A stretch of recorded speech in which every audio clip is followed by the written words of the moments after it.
এই যে বন্ধুরা এইভাবে আমি মেখে নিয়েছি, টমেটো দিয়েছি। এখন অলরেডি এখানে পানি মাখানোর সময় পানি একটু বের হয়ে গেছে, তো আর পানি আমি অ্যাড করব না।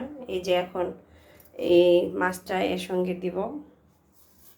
মাছটা একটু ভেজে নেবেন অবশ্যই আপনারা সবাই। এই যে সব কিছু এইভাবে দিলাম, দেওয়ার পর এটা এখন আমি আস্তে জালে তরকারিটা আমি রান্না করব।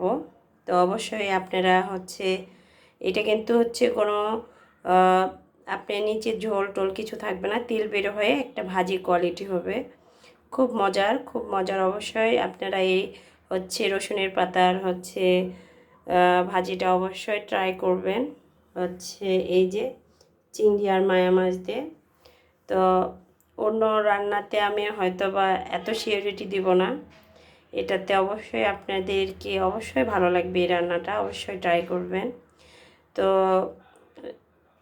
কেমন ট্রাই করার পর কেমন হয়েছে আমার রান্নাটা খেতে, অবশ্যই আমাকে একটু কমেন্টে আপনারা রিপ্লাই দিন। তো সবাই